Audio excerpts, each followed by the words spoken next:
Mangwanani Malelepo Vukenjami, Class Verde Africa. Welcome to Africa Good Morning, the news and current affairs show that remains your portal into Africa's most potent stories. It is the 6th of July and we are expecting to be joined by Mr. Mike Sichula, who is in Lusaka ready to deliver the Zambia Report. But prior to that, these are some of the stories we're looking at from broader Africa. United Nations warns DRC Ebola outbreak could cost Africa $3.6 billion and 300,000 jobs.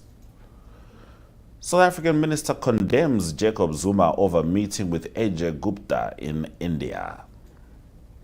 Seychelles tourism slows as visitor arrivals and cruise numbers fall.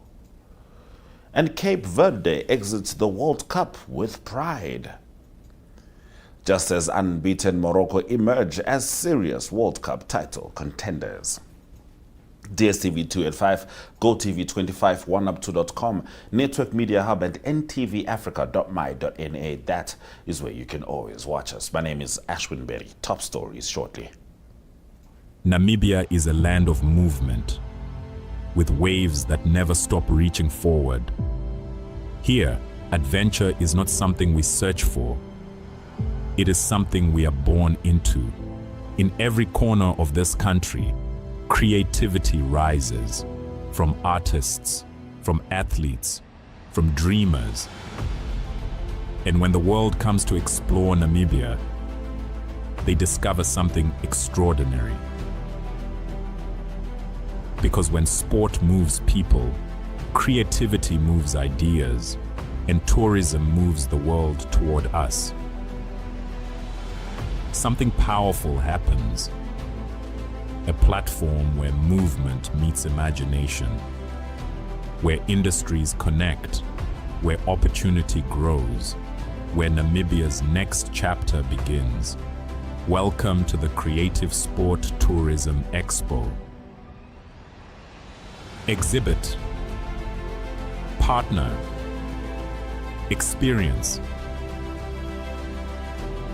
Creative sport tourism.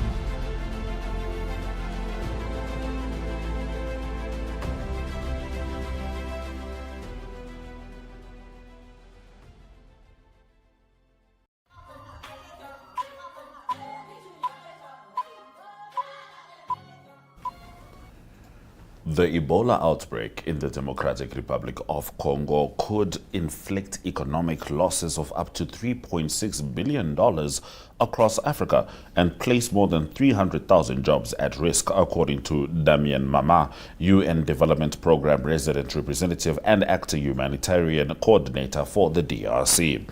Speaking during a briefing in Geneva, Mama said neighboring countries could also face significant economic consequences. He explained that border restrictions, transport delays, declining consumer confidence, and disruptions to informal markets could reduce the continent's GDP by $2.37 billion, even if transmission remains largely contained.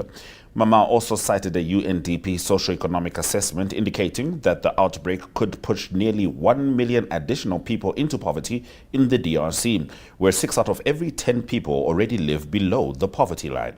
The current Ebola outbreak began on May 15 in eastern DRC and Uganda and has spread across 3 Congolese provinces. Former South African President Jacob Zuma has come under criticism after meeting AGM Gupta in an Indian temple, with Cabinet Minister Khumbudzo Ntshavheni saying the encounter showed a disregard for South Africans affected by the Gupta scandal. The photograph of Zuma and AGM Gupta was shared by Indian media around a decade ago. The Gupta brothers were accused of benefiting from close ties to Zuma and influencing South African policy, allegations both parties denied. The family left South Africa in 2018 after a judicial commission began investigating state capture. future. South African authorities cancelled AJ Gupta's arrest warrant the following year, while Atu and Rajesh Gupta later remained in the United Arab Emirates after a court declined South Africa's extradition request in 2023. Chaveni also criticized South Africa's High Commissioner to India, Anil Sokal, for accompanying Zuma. International Relations Minister Ronald Lamola announced an investigation into the meeting, saying it appeared Zuma was pursuing a parallel foreign policy. Here is Jacob Zuma from India. I'm very happy that I visited this great country at the right time. I was coming to a brother and friend of mine that was in South Africa for a long time because of some people in South Africa who were not happy with what they were doing in the country, that I was working with him as well. They decided to say he must leave the country. And that was a very unfortunate thing. And he went away, and they followed him, even at the wrong places. I haven't had time to meet with him, so I decided that I should come. I feel very good, and fortunately he told me that there is a leader who is a man of God. I'm sure I may be saying a wrong thing, but you understand what I mean. Who is a big friend of him, who is working with him. I had been part of the leading in our country, leading the country at some point, but they put me aside and I remained there. And I realized that they were messing up the country. They were not taking the country forward. I decided to take a decision to retake the country forward. And I think, given the fact that I'm now in a country talking to the people to say they must vote for me so that I will make the country to be what we wanted to be. And indeed, people came in big numbers. So my friend said he would love me to visit this wonderful place. I have been in the big city, but I haven't been on this part where he comes from. And I was very happy that I will have that opportunity, particularly because I'm contesting. And he... All right, the man in his own words. This is still Africa Good Morning, and we still have plenty of stories stemming from Africa. But right now, we're going to be trying to cross over to Zambia to talk to Mr. Mike Sichula, who will be delivering the Zambia Report right after the weather.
As promised, it's time for us to be joined by Mr. Mike Sichula, who is in Zambia. Mr. Sichula, Buribanji.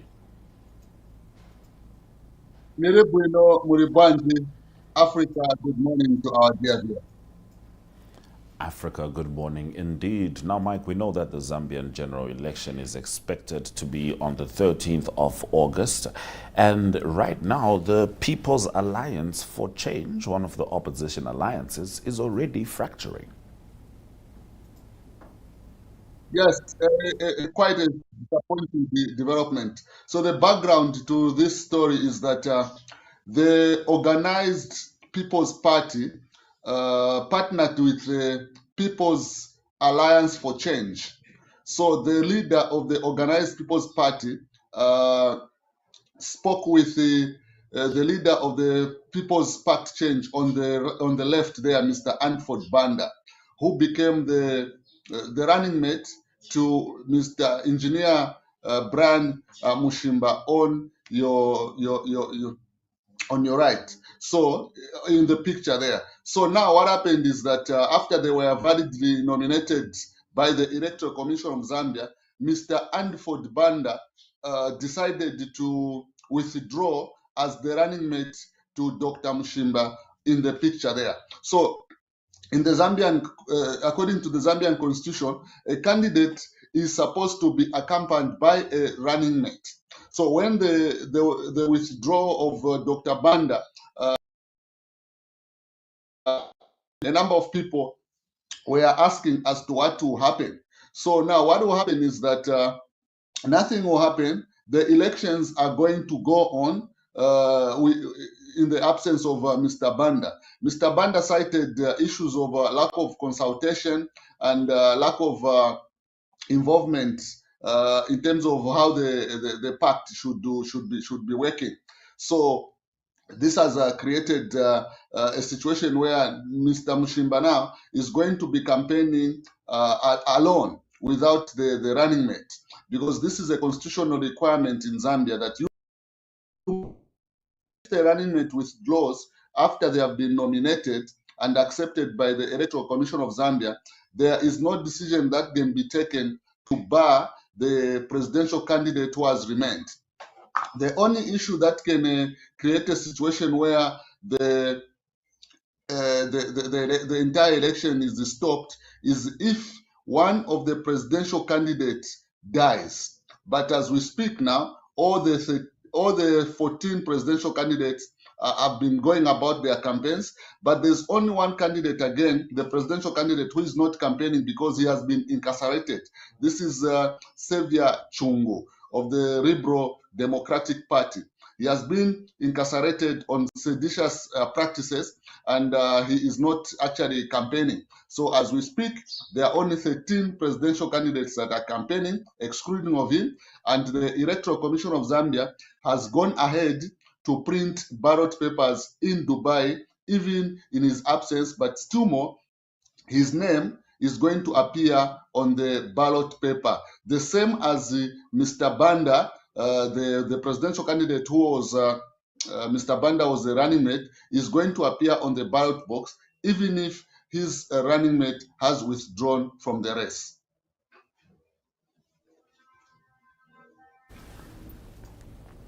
All right, Mike, as we stay with the theme of elections, the Electoral Commission of Zambia says presidential ballot printing is on schedule in Dubai. Yes, the printing of the ballot papers is ongoing in Dubai. And according to information that has been availed to the nation by the Electoral Commission of Zambia and the printer themselves, they are expecting that the printing of presidential ballot papers can be concluded this week. And there was just something that raised the controversy between some observers who have accompanied the Electoral Commission of Zambia to print the ballot papers. They raised the concern when the Electoral Commission of Zambia told the nation that they were going to print extra ballot papers. You know, the register of Zambia has got 8.7 million voters, but the Electoral Commission of Zambia will go ahead to print about close to, they'll print more in terms close to about, I think, 9 million ballot papers. So the explanation by the Electoral Commission of Zambia is that some of the ballot, why the extra ballots are being printed is because there could be damages or spoiled ballot papers by someone. Then these ballots can be replaced with the backup ballot papers. So this matter has been cleared, and all the electoral players are happy with it. And precedence has said that even in the previous elections, extra ballot papers have always been printed as a matter of an insurance or a cushion in case something happens and they don't need to go back to the printer in Dubai. They can easily fall back on those ballot papers, extra ballot papers, so that the election is not disturbed with any unforeseen circumstances. All right, Mike, let's talk nature and conservation. Zambia is to return cheetahs to Luangwa Valley after 3 decades.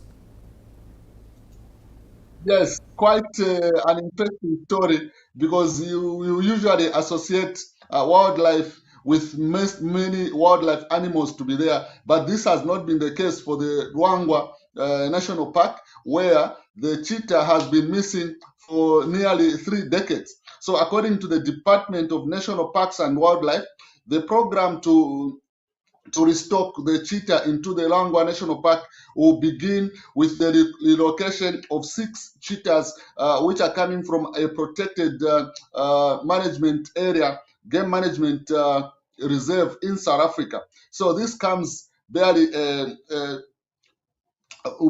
about 3 decades of this planning. The almost 10 years the Department of Wildlife has been planning with the South African nationals and other experts in the wildlife sector to see to it that the relocation of 6 cheetahs in the Luangwa National Park, it does not disturb the ecosystem. So this is going to be carried out because they have done all the planning and everything that is needed, and there are also other international partners that are working with the Department of National Park to ensure that this program is a success. So he did say that the wildlife director, Richard Mwamba, said the return marks an important step in restoring ecosystem. That is one of the keywords that he said. And it is likely that the cheetahs are also going to add flavor and to tourists who will be visiting the Luangwa National Park. So it's something that has excited the tourism sector and players in the tourism industry. Right, Mike, as we wrap up your section in the show, what's the latest with regards to the Copper Princesses? Well, the Copper Princesses managed to secure a 2-1 victory over Ethiopia in the first leg of the FIFA Under-17 World Cup qualifier. So the match was played on Saturday at the Levi Mwanawasa Stadium.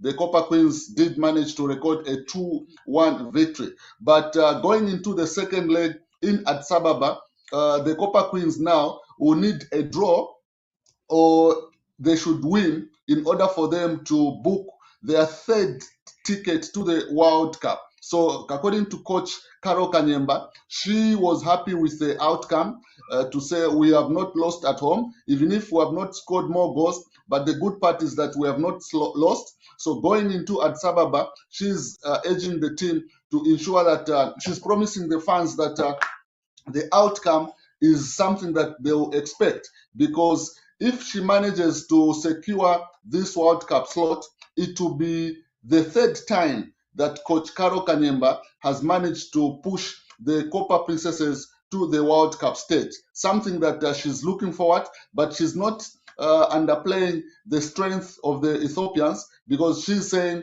if they can manage to hold not to concede a lot of goals in Lusaka, in Ndola, probably when they return to Addis Ababa, they can be a hard nut to crack. But she's very hopeful that the Copper Princesses are going to manage to secure their 3rd World Cup appearance.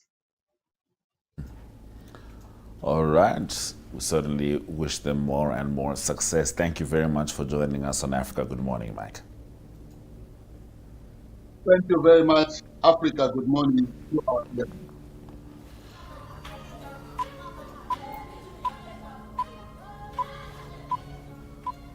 Now we carry on with the news. Seychelles is experiencing a slowdown in tourism after record economic growth in 2025, with new figures showing fewer international visitors and a significant decline in cruise tourism. According to the Seychelles National Bureau of Statistics, the country welcomed 27,201 visitors during May 2026, down 3.4% from the same month a year earlier. Between January and May, stopover arrivals fell 11.7% to 145,858 compared with 165,155 during the corresponding period in 2025. The International Monetary Fund recently warned that weaker tourism demand and travel disruptions linked to the Middle East would slow economic growth from an estimated 5.1% in 2025 to 1.5% in 2026. Cruise tourism recorded the sharpest decline, with only 1,767 day visitors arriving during May, down 43.8% from the previous year. Europe remains the country's largest tourism market. Now we cap off with sport, and we are talking about African pride at the FIFA World Cup. Cape Verde's first FIFA World Cup campaign ended after a dramatic 3-2 extra time defeat against defending champions Argentina in the round of 32 in Miami. Lionel Messi opened the scoring before Leroy Duarte equalized after half-time. Lisandro Martinez restored Argentina's advantage early in extra time, but Sidney Lopez Cabral leveled again with a superb strike. The decisive moment arrived in the 111th minute when Dine Borges turned Messi's corner into his own net, ending Cape Verde's hopes. Throughout the match, Cape Verde twice came from behind and pushed Argentina close to a penalty shootout. Goalkeeper Vozinha produced several important saves, including one against Messi, while the Blue Sharks defended with discipline and belief throughout the contest. Argentina progressed to face Egypt in the round of 16, while Cape Verde exited after an unbeaten group stage featuring Spain, Uruguay, and Saudi Arabia. Despite elimination, Cape Verde completed a memorable debut campaign by taking the defending champions to extra time and demonstrating they could compete against elite opposition on football's biggest stage. Now, Morocco advanced to the World Cup quarter-finals after defeating Canada 3-0, extending their unbeaten run across all competitions to 34 matches. The Atlas Lions reached the last 8 despite recording only 5 shots during the match, the fewest by a winning team in a World Cup knockout fixture on record. Canada created early opportunities before Morocco settled and took control. Morocco manager Mohamed Ouabi said his team remained committed to its identity despite difficult moments during the match. Morocco have now won 4 World Cup knockout matches, matching the combined total achieved by all other African nations. The unbeaten sequence includes the 2026 Africa Cup of Nations final against Senegal, although that result is being challenged in court. Morocco previously drew with Brazil before defeating Scotland, Haiti, and the Netherlands and Canada during the tournament. Ouabi credited King Mohammed's long-term investment in Moroccan football, including an academy opened in 2009 and a training complex inaugurated in 2019. Morocco will now continue their campaign, believing they are genuine contenders to win the FIFA World Cup title. And Africa is behind them.